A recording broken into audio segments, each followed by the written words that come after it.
Hello and welcome to Playwright, podcast about creating and sharing new ways to play.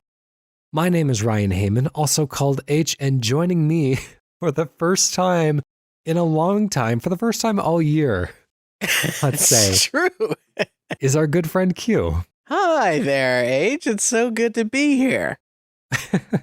Now, we have finalized our divorce papers. We just didn't want to put the audience in between our constant bickering and throwing furniture and, because we want you to be character witnesses at our eventual trial as we fight for the playwright estate. Yes, this podcast is kind of deep inside of a custody battle. Honestly, I think the thing that makes our divorce a little bit different from other divorces is it is indeed the listener's fault in this particular case. I mean, we just couldn't, you guys are pulling us in two directions and we couldn't bear to both love you and each other. So, it is what it is. New year, it's going to be a little weird, a little different. Especially you know who you are. We're not gonna embarrass you in front of everyone else, but you know what you did. Yeah, and you know that you've definitely written in a few times, and maybe you didn't ever write in, but that's definitely you that we're thinking of. Yeah, and also welcome to all the new listeners. We picked up a few around the new year, and this is maybe the first you're hearing of both of the regular hosts on the show because we've each kind of covered for each other as we've been out on assignment. I think that last week's episode, was that the first episode ever of this show without you? No, there was the one that you did with Pear at IGN. Okay, but it's surely the second episode. So it is, you are extremely consistent. I've certainly missed episodes over the years. You've missed like 3 or 4. That's still. I know. Well, hey, we're keeping the streak alive and we march on to another year of video game ideas. Missed a week. So see how long we can hold on to that. Yeah, for people who have listened to last week's episode, you will know that I'm so glad H is back because my transitions need some work in between some of these games. So I'm hoping, my fingers are crossed. Save me, sir. Well, speaking of transitions, perfect. Let's zition in. Oh no, this is all going terribly wrong. You're so rusty. We gotta retool this whole thing. Let's go into some video game pitches. I guess since we've each been out for a little while, I'll go ahead and start us off with what is going to be a fairly simple pitch, but I'm hoping we can kind of build it into something. So what I want is a Bloodborne type game where it's an kind of a character action-y type game where you're fighting these Lovecraftian monsters, but they have randomized limbs, and they kind of like spore-like figure out what to do with each of those limbs, how they locomote, how they attack, how they look around themselves, and you can set the difficulty level based on how many limbs you want the enemy to have, and the more limbs, the more challenging it will be, or perhaps it will be easier because it's tripping over itself. I don't know. Let's figure it out. Let's start the clock.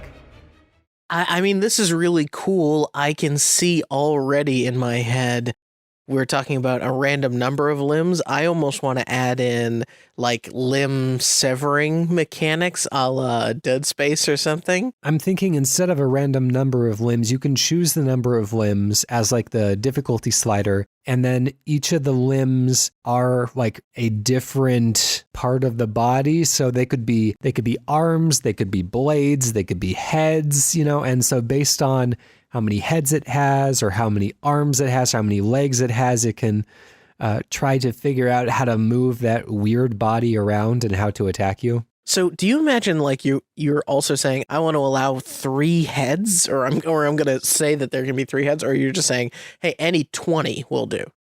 Well, that's the thing, is that if you say you want three openings from the central body, you don't necessarily know what's going to populate those openings. You don't necessarily know. It could be 3 arms. It could be 3 heads.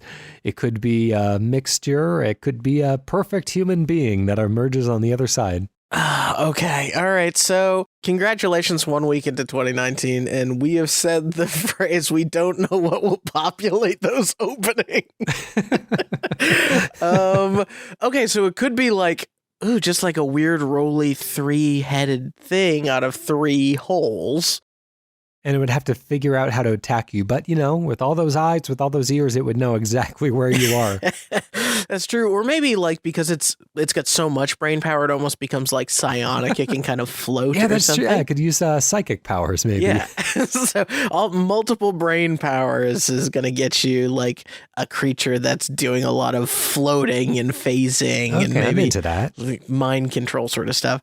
I was also thinking that one of these monstrosities, if the limbs are kind of crazy and long and kind of spidery in different ways, then you could have potentially in these Bloodborne-ian sort of arenas, different weapons potentially that are on the ground or like are mounted up on places. And this thing can, if it can wiggle its way over, can pick up a weapon with one of its limbs and suddenly that thing's wielding something. Maybe it would need a certain amount of brain power to be able to understand how weapons work. And so as it achieves more heads, not only would it develop psychic powers, but it would also gain a more, I'm going to say human-like, because we're talking Lovecraftian, we're talking things that are kind of above humans, but a more intelligent understanding of its environment and how to use it against you. Yeah, that's kind of cool. So this thing is ambling around. I imagine that I would like the idea of some kind of modifier. Maybe there's like the default, instead of you choosing, is like you level up in the game from like 1 to 50. And as you level, like that's how many limbs characters start spawning with or something. Yeah, I mean, whether you can choose or whether you can, it's based on how much of the game you've previously beaten. I also see potential in like a seed type system like you would get in the Binding of Isaac or the Hex Cells Infinite, where if you find a boss monster that you think works particularly well, then you can send that seed across Twitter, and then people can just input those numbers and letters, and it can kind of randomly generate that same monster for everyone to fight. Oh, that's kind of cool. So you're like, as you defeat these monsters, maybe you're writing down things about them in your notebook. So like, not only do you get the monster itself, but you get a kind of, I'm almost thinking in my head weirdly, like a Great British Baking Show style sketch of that monster in your journal. I don't know if I've watched enough of the Great British Baking Show. You might have to walk me through that one. So essentially they're always like, one person will be like, I'm going to go create a bread lion. And then, and I apologize to everybody from the Canon Rinse podcast for that accent. I don't think we have any crossover listeners, probably. And then they essentially, the narrators take over and they're saying, Jim is going to make us a bread lion and it's going to look like this and this. And they do like a really nice detailed illustration. I'm sure if you Google Great British Baking Show illustrations, you'll see a bunch of results. Okay. But while you're doing that, I can imagine like this notebook becomes almost like a generated sketchbook based on like the creatures that you've encountered.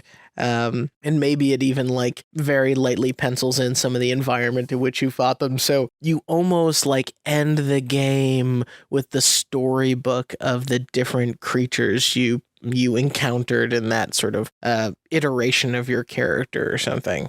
Okay. Yeah, you can kind of keep like or maybe even a trophy room that you can walk through. Maybe you keep trophies from each of them, or maybe there's a little kind of sketch or a miniature statue or something that you can kind of show off to your friends. So I want to return for a moment to the idea of kind of limb severing. If we submit that the more limbs, the more dangerous these things become, which is maybe not necessarily true. If we submit that that's true, then maybe we need to find some way of like gaining the upper hand. I'm thinking of myself with the switch axe inside of Bloodborne and like, what can I do with that thing to these creatures? I would hope that I could get a leg up by slowing them down in some way. Or is this intended to just be so difficult it's crazy? I mean, only in the most punishing way possible. Yeah, I think there would probably be modifiers that you can set to, I want this to be kind of accessible for anyone at any level, but if you want the extra challenge, there's probably ways to make the environment more hostile towards you or give them a buff of some sort. But limb severing is cool. Obviously, Monster Hunter, you can use limbs against the enemies by making them into weapons. Maybe there's ways to, in Dark Souls, you could sever dragon tails to turn them into weapons. I think there's room to experiment with, each of those are kind of post-battle preparations that you would make. Like once you defeated the enemy, then you can take that tail that you cut off to a blacksmith and he can forge an axe or something. Maybe you can actually sever a limb and then pick that up in the course of the battle and then start, I guess, wailing against the enemy with it. Yeah, if there were different, not just limb types, but limb properties, like one is just like a really sticky, like spider hand or something like that, and then, or spider leg. Does whatever a spider can. Does what a spider hand. If you had stuff like that, then you could potentially do something where just because a creature got, some critical mass number of those sort of sticky limbs that they naturally can kind of amble up walls or, kind of stick to things or grab things potentially, or like the toughest spawn you'd probably get is like opposable thumbs, right? That's the dreaded fear of any combatant. Oh no, it can actually grab things. Maybe the fewer heads that it has, if it doesn't have any heads, then the brain that is necessary to control the creature in the first place, for it to be a living creature, is kind of distributed throughout the body. So as you sever those limbs, almost like the thing, it takes on autonomy. And so if you cut off an arm, then all of a sudden you have two enemies to deal with, an arm that is trying to kill you and the rest of the body that's still trying to kill you. Yeah, that's kind of interesting. I wonder if there's like also if every creature, like one of the limbs is randomly this like the like key to the creature. And so like severing the right limb, or maybe it's they all always have a head. And if you can like sever the head, you can kind of disable the creature in that way, especially if you have multiple of different things coming at you at the same time. You might need of like, okay, I can quickly dispatch this one because I have the right weapon that can kind of get around a series of hands or something like that. That's cool. Let's go ahead and stop that one there before it grows out of control. Before it fills the holes. That's right, with limbs. So let's come up with a name for that. I, unsurprisingly, did not come in with anything because I had no idea where this one would go. And I'm glad with the direction that it did. You feel like the name limb probably should be in there somewhere, right? Yeah, I'm thinking about that. Trying to think of words that rhyme with that. There's rim, which doesn't really give us a lot. Slim Limb job or sky limb. Sky limb, gross. I almost wonder if there's like an additional, like using limb as part of another word. There's a limber. Limber. Which would describe... Limbitless. What was that? That would be limbitless. What is that? That would be limitless. Okay. Limbs. Okay, it's a stretch. I'll admit it. Or we can call it Limb Biscuit. Ooh, okay. Well, hey, why not? We've already gotten there, so. Because it's like the Great British Baking Show, which apparently has these kinds of Lovecraftian monstrosities. I don't know. Today, you H is for preparing for us a limb biscuit. Oh, it feels good to be back. Yes. All right. Well, I think that'll work. Q, why don't you take us into whatever you're going to introduce us to today? I love it when we end up, because people that don't know, a little behind the scenes here, we don't know what each other is going to pitch when we go into the show. So it's always a surprise, but I love it when we come with a 1-2 punch. I have a contrasting idea, I think. I was thinking about I recently played through Florence on iOS. Mm-hmm.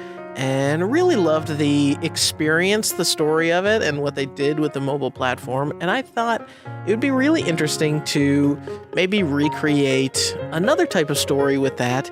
And that would be the story of owning like a family-run small business, like a general store or something, maybe potentially a restaurant. Kind of the story progresses business booms, a big box, maybe chain restaurant or big box retailer moves in across the street, and you kind of slowly lose the business. And then maybe, you end it sad, or maybe you can end with like the son getting the keys or the daughter getting the keys from the parent, and then they kind of revitalize it as a hipster spot or something like that. So Florence is so much about all the little interactions along the way, so I was thinking we could maybe go through some different moments and find different interactions that could be fun, but I'm willing to take this anywhere. That's the pitch. Now, you said 1-2 punch as if they were going to have anything to do with each other. Well, no, I guess you just mean it's like an opposite type thing. It is a total, yeah, exactly. You are doing red and I am doing blue. I see. Okay, cool. Let's start the clock and see where that gets us. So Florence, for those who aren't, I guess, well into the mobile gaming scene, because that has kind of developed into its own niche with maybe not a ton of crossover with console gamers and PC gamers, which is probably our primary audience, is a nice little story-based game that you play through the arc of a relationship, through the good and the bad, between these two characters, mostly playing out and interacting with these kind of small day-to-day moments, like brushing your teeth or choosing where to put your belongings when you're moving in with somebody else, that kind of thing. So, yeah. Instead of playing through the big moments, you're kind of experiencing the smaller, more intimate things. So, I guess from a mechanical perspective, that opens up a lot of doors. And, if anything, it almost kind of doesn't narrow it down enough. So, like, what aspects of the experience are you hoping to preserve? So, I'm glad you asked it. Just in case that question came up, I have provided myself at least 20 bullet points of potential moments that could be fun from. We only have 10 minutes here. So. Exactly. So I'll just go through a few of them. I like the idea of maybe little drag and drop arrangements of stuff, of setting up your shop for the first time. Maybe it's an old building, so you have to clean it up. I like the idea of like having some sort of finger paintings of like making your own sign, so that there's a little bit of a drawing in there, and it's like your contribution of that drawing kind of always ends up in the backdrop, or it ends up on like the t-shirts of the employees. So you get this very personal sort of feeling. But I think we could do stuff. You want it to feel like, because this is ultimately a story of failure, you want to make it feel like each individual player is responsible for the failure of the business.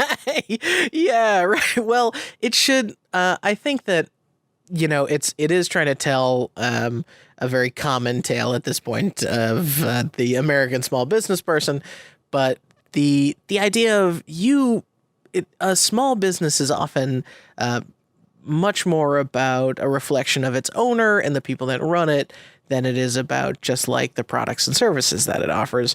So, like the idea of making things where the player feels very invested, or feels like theirs, and giving them ownership. Like maybe there's one point where people are coming in for jobs, and you get to like choose which employee gets hired, and then maybe towards the end of the story you actually have to let your first employee go or something like that. Okay. So these people that you choose, and I have that kind of loose story of the thread, but I can imagine everything from Florence has this is not very spoilery, but there's a great little fictionalization of her like doing her budget / finances, and it's just kind of this little spreadsheet where you're tapping numbers. It's kind of fun. I like the idea of having to like do your taxes or like tally your receipts and stuff. Yeah, interesting. Okay, so there's aspects of like running the business. How can we morph those little experiences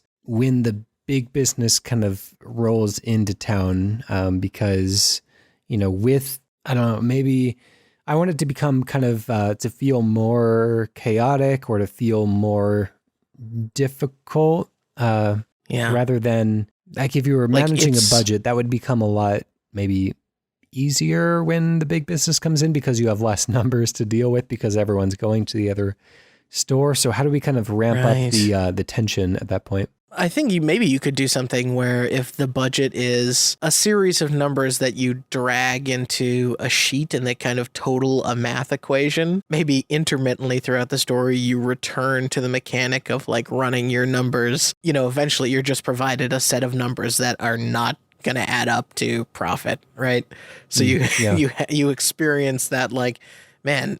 And you could even drag and rearrange the numbers, and maybe you do some mechanic where those numbers can add up in one way, and then in other ways they can't add up. So you actually have the feeling of, oh man, no matter which way I arrange these things, I can't get it to be what I need it to be. And I also think it could be interesting to just incorporate the idea of like the crappy sort of circa 1998 to 2000 like Windows computer that the person is like seeing a little article of like, hey, guess who's moving in? It's the big guys or whatever. And, you know, going and seeing online reviews for them and they seem positive, or a scene where you maybe go to the big box store and you like walk across the aisles and they seem endless in a way. Okay. I'm trying to think of like what other ways, like what could be the turning point other than, because you can watch it slowly dwindle, but I wonder if there's, I don't know, the equivalent of like a regular customer or something that can continuously appear. And then like the last time you see them, you get into an argument with them, or like the only thing maybe they're the ones that open the franchise. You know, they're just trying to do the best for themselves and their family as well. Or they come in to tell you that like they're working for that store or something, or one of your employees like says that they have to go and then they end up working for the other store. Yeah, that would be a good one. Because, you know, you spent all the time training them and they're taking what they learned, and, you know, it's just a part of business. It's nothing personal. Yeah. And the feeling of almost inevitability with it, and the refusal to change. Maybe you keep ordering the same products and stuff, and like people slowly tell you, oh, well, they've got this other thing over there. What that would feel like. I don't know if it's an argument with a customer or if it is like going through your Yelp page and starting to see like negative reviews pile up, and like maybe you get to angrily reply to them in some way. Okay. I don't know. What other kind of, maybe we're running out of time, but what other sort of moments do you think could be either make you feel invested in the business through a mini game, or reflect like the state of something slipping away from you? Just like Papers, Please did a good job of kind of humanizing the job by also showing you kind of what you were working towards, showing you the struggle back home, what you're actually using the money for. And so, you know, tying in aspects of this person's day-to-day life can go a long way to kind of fill out the rest of the story.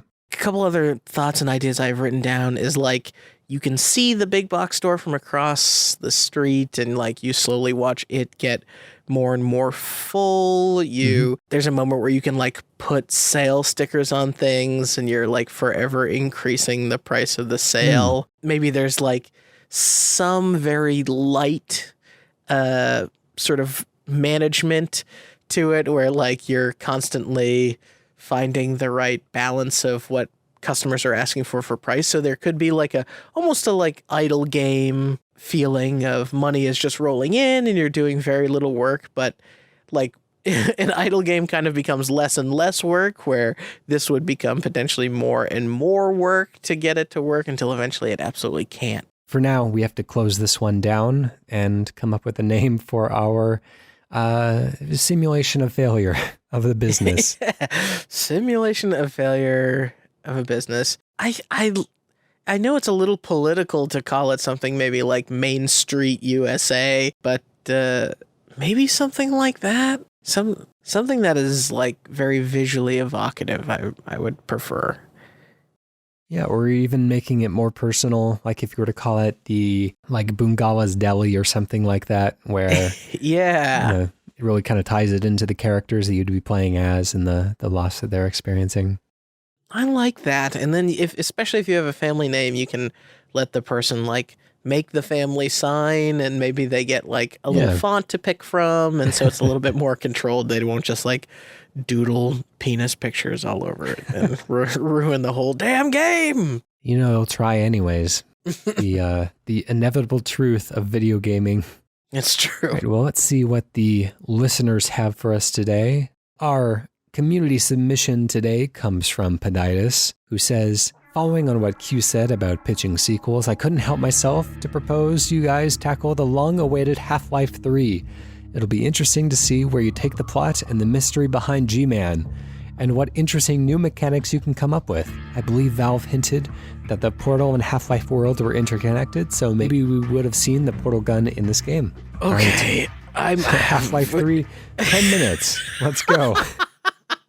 Yeah, I was just thinking that. Okay, first thing is first. I gotta like recap myself on what happened in Black Life 2, or Black Life. What happened in Half-Lives matter, all right? Let's get this right. Oh no, we have to cut that whole thing. We can't put that on the air. Okay, so in Half-Life 2, what happens? All right, so a recap of the series overall. Half-Life 1, Gordon Freeman's working as a theoretical physicist and performs an experiment, or at least assists with an experiment that opens a dimensional rift between aliens our world and an alien world. And aliens come through and start attacking the humans, kind of take over the science lab, and military comes in to try to shut it all down. And Gordon is just in there trying to fight the aliens, fight the army, just try to come out alive on the other end. He ends up going to an alien world and fighting a large baby for some reason, and then kind of winds up in a stasis of some sort. He awakens many years later in Half-Life 2 to the beckoning of a mysterious G-Man who seems to look like a government representative but has kind of strange alien powers. He always ends up in strange places he shouldn't be and can seemingly control time and space. Wake up, in Mr. that Freeman. Society, there's kind of a universal, there's kind of like a governing body that has taken over. Let's place people into like centers, right? Yeah. It's kind of an Orwellian type society where, you know, everyone is kept super poor and very poorly informed, while this kind of big brother booming voice kind of rings out through the cities. There is simultaneously, or I guess there was previous to the events of the game, an alien invasion, and you're not really sure whether the aliens have kind of installed this puppet government or whether they're just kind of forces battling against each other. It's not really sure like who's on whose side. And then of course people are not having it anymore. Yeah. And some of the aliens that you had freed from the Half-Life 1 accident that had been let out and had been alien or enemies in Half-Life 1 have become kind of integral parts of society as society has embraced them in the years following. So it's a lot to work with. There's hints at connections to Portal and that whole universe. Obviously, the Black Mesa lab was referenced many times in Portal as being a rival studio, a rival laboratory to Aperture Labs, which is where Portal took place. And so you as Gordon Freeman are trying to kind of lead an uprising of citizens against kind of all of the powers that be in a way. Okay. First of all, spoiler alert for Half-Life 1 and 2. Oh, yeah, sure. No, okay. So I'm trying to think of like the first decision to be made. Why don't we start the timer here too? All of that recap doesn't count.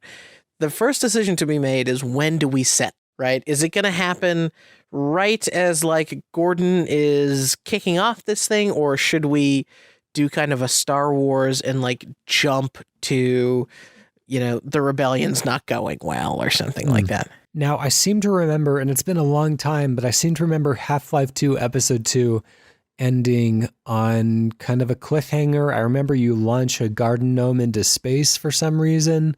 But other than that, I'm not remembering all of the events at the end of Half-Life 2 Episode 2, which is the most recent Half-Life entry. And so I think you would kind of be beholden to wrapping up the story that those games set up, of coming up with the conflict.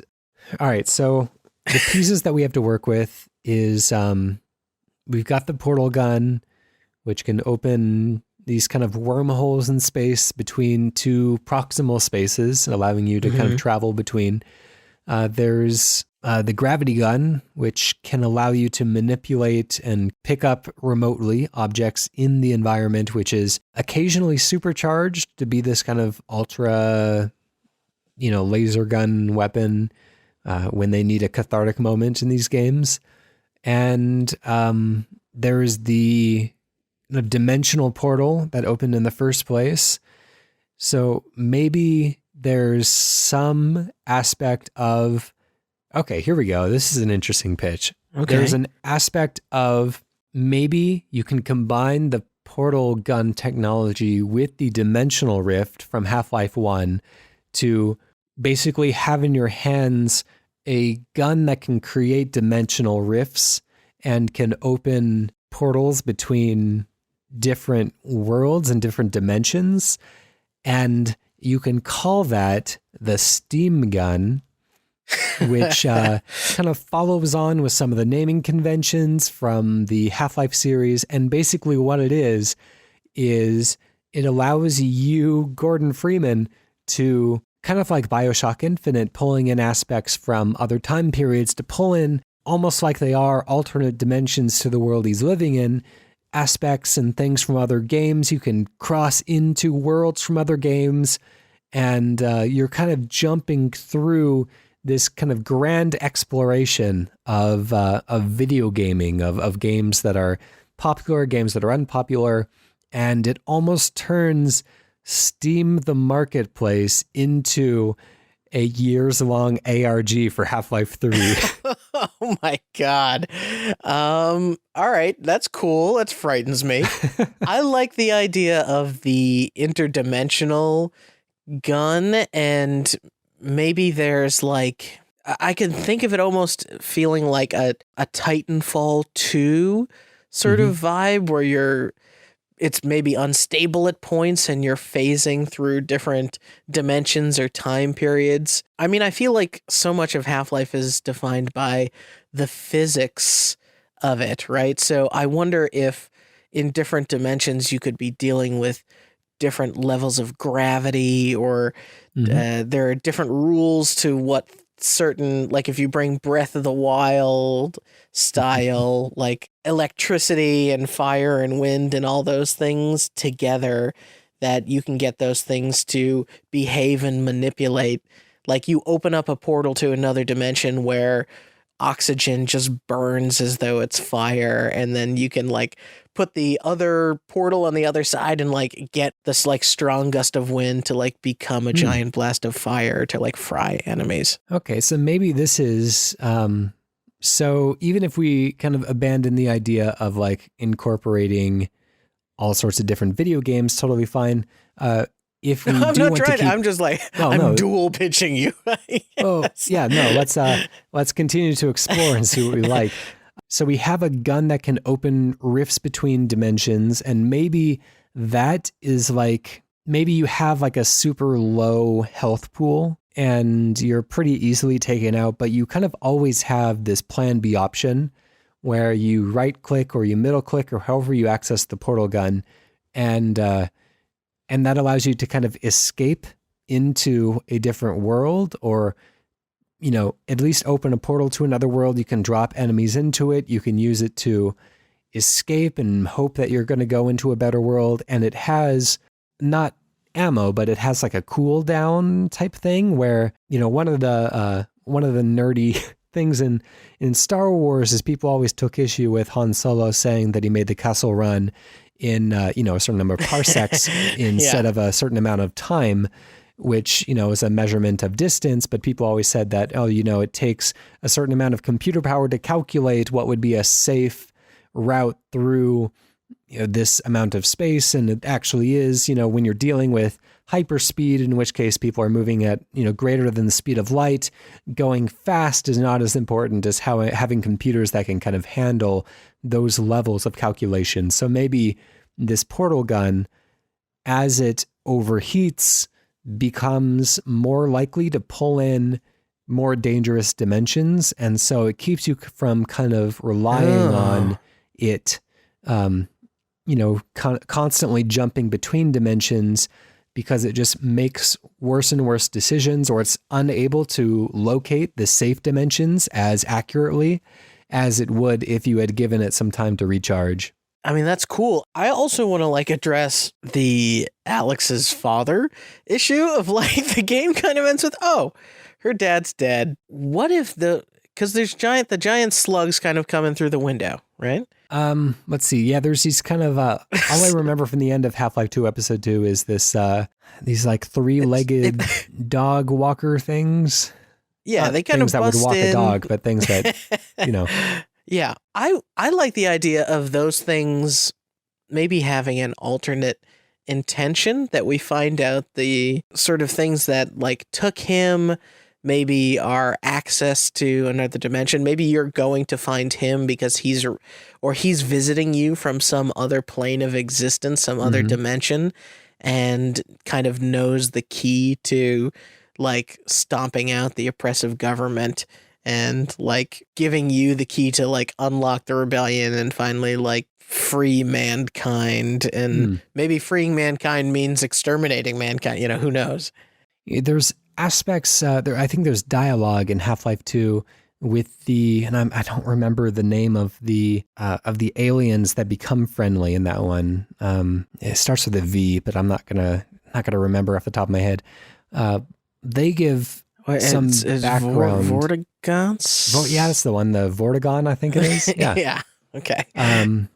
They give some background on the Combine, or kind of whatever greater alien power is empowering them, that they have dealt with them on their own planet, and that is why they're seeking refuge on Earth. And so you get this idea that not only is this alien threat kind of traveling through time, or traveling through space rather, is traveling through dimensions, and kind of, what does it want with all these different creatures in different dimensions? And maybe it is trying to kind of collect life and create a perfect dimension, like a good afterlife. It wants the very best of everything.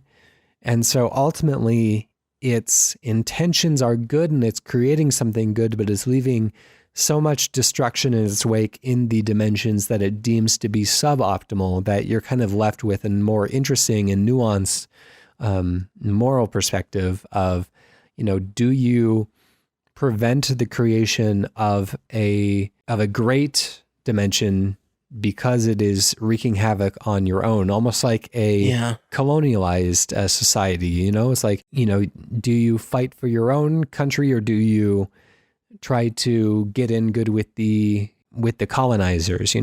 I don't remember the name of the sort of spiky place that is the dimensional place that they discovered, but essentially I feel like everything you need to know about the end of any series is always by looking at the beginning of every series. And I like the idea of Gordon being maybe reawakened at the end of this rebellion to somehow he was gone, or he went away, or maybe he died or something, and somehow he's awake again, and we find out that he is a dimensional being who's being cast into the mortal plane over and over by the interdimensional species.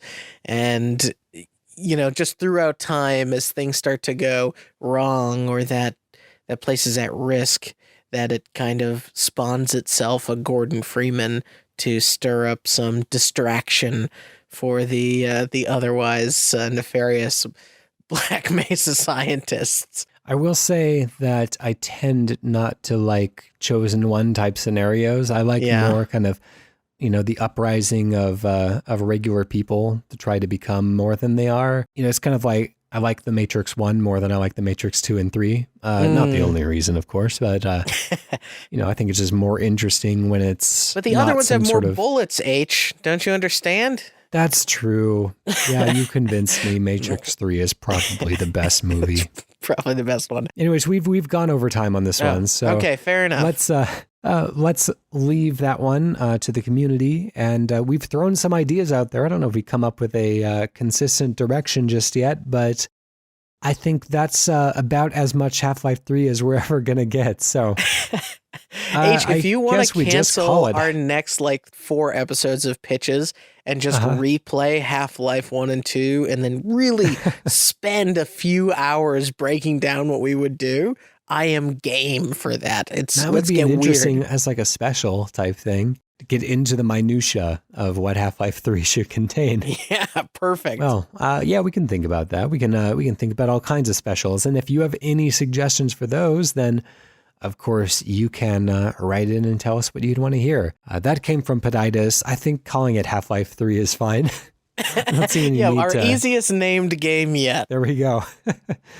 Thank you, Peditis, for submitting that. If you, the listener, would like to submit something else, then you can do so at playwrightcast@gmail.com. You can go to our website, playwrightcast.com/pitch, or you can tweet us at playwrightcast. And while you're headed into 2019, why don't you go ahead and download BLUENOISE? It is PROTODOME's album featuring our theme song. Oh my God. How can you tell I'm out of practice? Featuring our theme song, Hello World, off of it. It's a very good piece of music, and it's a really good album. I listened to the whole thing actually this past week, and it's great. A banger. Yeah.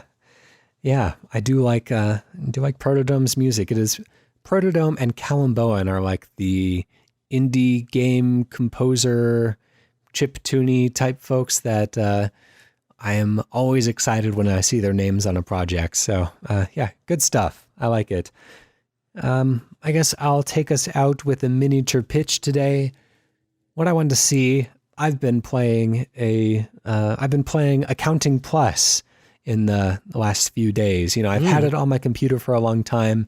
I wasn't able to fully play it before, but a recent compared to when I first played it, patch fixed some of the problems that I was having with it, and I ended up having a great time. And what I want to see now is a VR game where you are actually doing accounting. What would that look like? And our failing business guy can visit you. How about that? There we go. We'll see you next week. Bye.